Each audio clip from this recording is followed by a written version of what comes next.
Sir मुझे डांट क्यों रहे हैं? मैं तुम्हें डांट क्यों रहा हूं?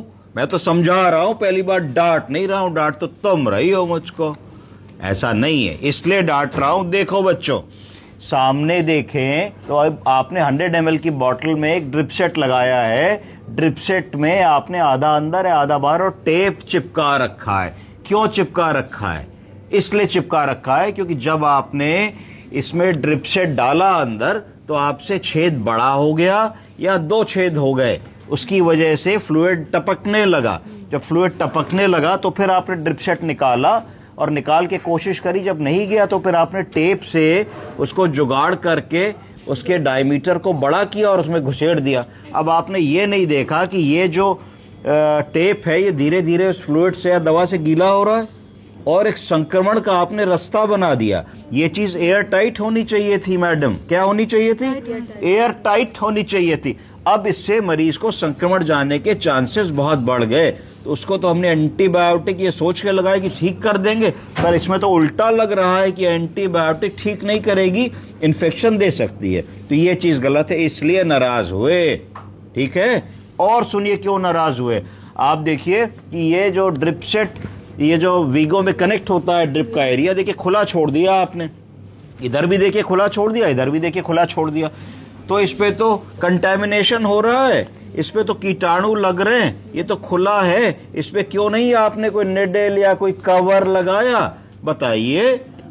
अच्छी बात थोड़ी ना है। अब जैसे ही आप इसको मरीज को लगाएंगी तो इसके मुंह पे जो गंदगी, इन्फेक्शन, बैक्टीरिया, कीटाणु है वो तो सीधे सीधे आप खून से ब्लड में दे देंगी। तो बताइए, अच्छी बात है, तारीफ करूंगा। हैं? अब आप देखिए कि ये जो आपने बॉटल चढ़ाई है, आप देखिए कि आपका ड्रिप सेट का चैम्बर पूरा खाली है, इसमें एक को बूंद फ्लूइड नहीं बचा है और पूरे ड्रिप सेट में एयर है, जगह जगह एयर के कॉलम्स दिख रहे हैं। तो आप बताइए क्यों आपने नहीं देखा कि जब आपकी चीज खत्म होने वाली थी, जब फ्लूइड की 500 ml की बोतल फिनिश होने वाली थी, जब उसमें 20, 30, 40 ml बचा था, तो आपको बताया गया है ना कि आपको चरखी बंद कर देनी थी, जिससे फ्लूइड का एक ड्रिप सेट में एक बैलेंस मेंटेन रहता। अब आप क्या करोगे कि जब अगली बोतल लगाओगे तो पहले अगली बोतल में इसको लगाओगे, फिर आप बहुत देर उसको चैम्बर भरोगे, फिर बार बार एयर लगा निकालने की कोशिश करोगे, ऐसे ऐसे करोगे, तो इन सब चीजों से कंटैमिनेशन और इन्फेक्शन होता है। यह गलती हमको प्रतिदिन नहीं करनी है। हमको समझना है कि ये कार्य सबसे इंपॉर्टेंट है, क्योंकि हम किसी भी मरीज के ब्लड के अंदर, ब्लड वेसल के अंदर जो भी चीज देते हैं, अगले ही क्षण हार्ट उसको पंप करके शरीर के डिफरेंट कोनों में भेजता है। यह वो गलती है जिसको हम बचा सकते हैं अगर हम थोड़ा सा काम चौकसी से और ईमानदारी से करें। अगर हम अपने काम को अच्छे से नहीं करेंगे तो इस तरीके का रिजल्ट देंगे। आप बताइए, क्या ये रिजल्ट सही है? नहीं है?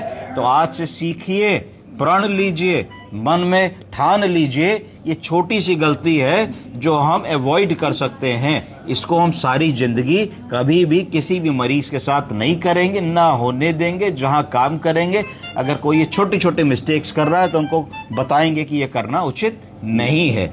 अगर आपसे एक बॉटल खराब हुई थी 100 ml सलाइन की, आप नहीं ले लेते, मुझे कोई प्रॉब्लम नहीं थी, पर इस तरीके का प्रिक करके काम करना मुझे अच्छा नहीं लगा। अगर मान लीजिए आपकी उसमें कोई महंगी दवा मिल गई थी और आपको लग रहा था कि भाई अगर मैं बॉटल नहीं लेता तो एंटीबायोटिक भी मुझे महंगी लेनी पड़ती, तब क्या करते? उस स्थिति में भी विकल्प था, 50 cc की सिरिंज ले लेते और उस दवा को उसमें भर करके इन्फ्यूजन पंप से चला देते। ठीक है, बहुत स्लोली पुश कर देते 10 मिनट के अंदर। अपने डॉक्टर से पूछते क्या करना है, पर कभी भी पेशेंट केयर में इस तरीके की चीजें करना उचित नहीं। समझ गई आप? नाराज हैं? खुश हैं? अरे वाह, चलिए, नमस्ते।